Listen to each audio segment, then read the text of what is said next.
deposit goes down in history of one of the most successful anti-slavery endeavors in Hartford that appealed to dozens and dozens of people. The third example of history being right under our noses, right? A stone's throw from us in all of these streets, whether we're driving down Forest Street, whether we're going up Main Street or Albany Avenue or Barber Street or Farmington Avenue, history is right around the corner from us. In 1922, a parade involving 1,800 participants, not the audience, but the actual participants, came out this time to celebrate the 57th anniversary of U.S. emancipation. They did not forget about West Indian emancipation and West Indian emancipation, including the earlier Haitian revolution in the 1790s. All of those instances of Black people fighting for their freedom has been celebrated across the churches, the Baptist church, the First Church in Hartford. These were all sites where Black people's attempts to emancipate themselves have been celebrated and commemorated. So in 1922, the Colored Women's League organized this parade. Now, the Colored Women's League is now the Women's League. And again, if you drive down Main Street, that organization is still there. That organization was created in 1917 by Black women who looked at the state of migration, the state of housing and accommodations, including social accommodations for African Americans who were making their way from the South and had a really difficult time finding housing in the city. The women especially, including young women, the Women's League was really concerned about the kinds of things that Harriet Jacobs was concerned about: women's purity, right? About women getting themselves perhaps into relationships and into trouble because they might decide to have a relationship with someone just to be able to find housing. They were also concerned about young women who had children, whether that was out of wedlock or not, whether that was married women who were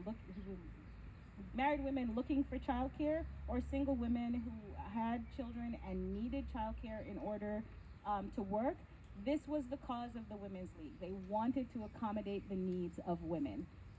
The women came in droves, so much so that they also started providing boarding and lodging for women, and then a full-scale educational and social uplift program that involved games, history, choral groups, reading groups, and dozens of wholesome activities that attempted to inculcate a self of pride and dignity, and to teach the young women about their own histories.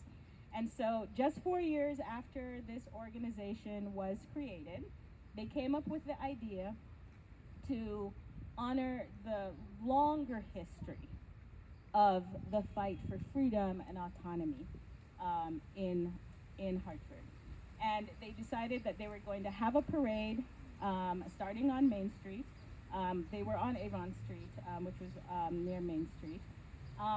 And in an example of how history was all around us, they included a float of Uncle Tom's Cabin. They draped the float in the British flag, and they draped the float in the British flag and in the American flag. They included a float to Lincoln for his contributions to the cause. They included and designed a float that focused on the importance of education, a really important reminder that after freedom, education was the twin agenda of the Black community. G. Fox participated in the parade. Dozens and dozens of American Legion posts and other veterans groups participated in the parade. Hundreds of children participated in the parade, and dozens of fraternal organizations, both from the city and in the wider New England area, came to participate in this parade. There were thousands of people there.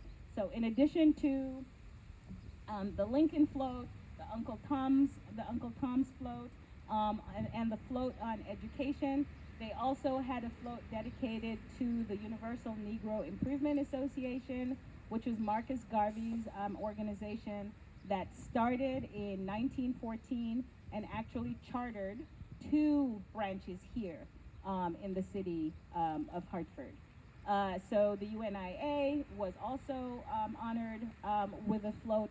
And together, if you think about all of those signposts, the importance of Uncle Tom's Cabin, the importance of the UNIA, the importance of Lincoln, the importance of the fight for education, you get a sense of what was able to bring thousands and thousands of people out to cheer on the thousands of people who participated in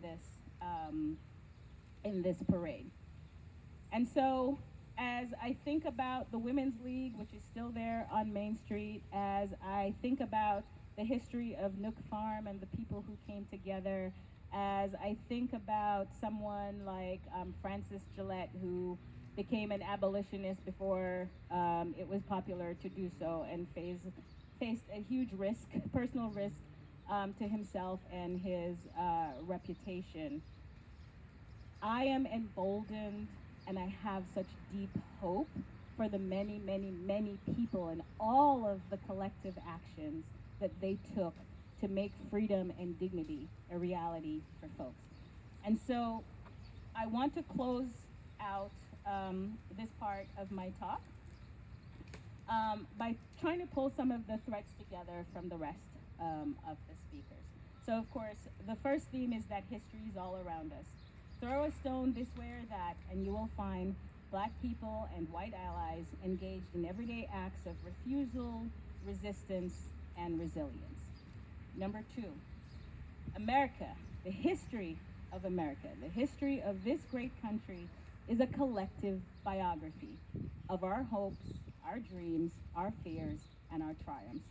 We've heard today of Mom Beck, of Crispus Attucks, of Sojourner Truth, of Josiah Henson, of Harriet Jacobs, who's walking across the lawn, of Frederick Douglass, of so many people through writing, through going back and rescuing others from slavery, of extending their freedom dreams to Africa, to Canada, of remembering their heritage and their past, and always remembering what Reverend Pennington said in his speech, that freedom is everybody's birthright.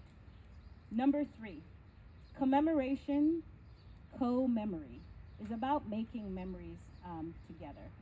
Coming to this program, all of you gathered here are part of the audience that is commemorating the Declaration of Independence and that seminal documents and all of the other declarations that would come with it.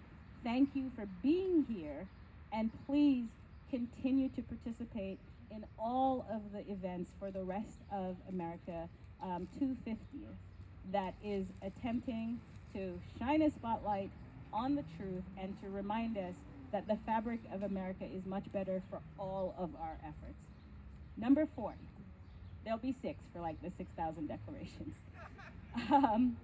Education and activism takes many forms. We've seen with our speakers today the emphasis on military service, on writing, on poetry, on literature, and so every act that you can take to contribute to this overall effort is important.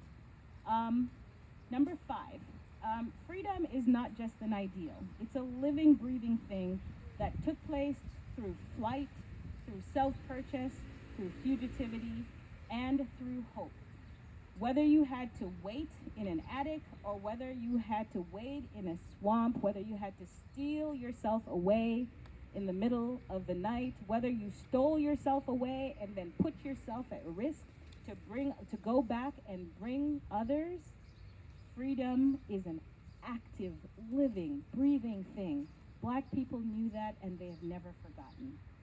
And then finally, what everyone here has said today, do not be afraid to tell your story. Thank you.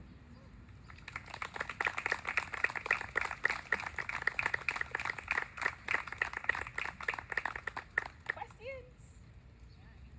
Are we all too hot? Well, thank you for your attention. You will see me here again. I will be collaborating with the Stowe Center, so I hope to see many of you here at future programs. Thank you.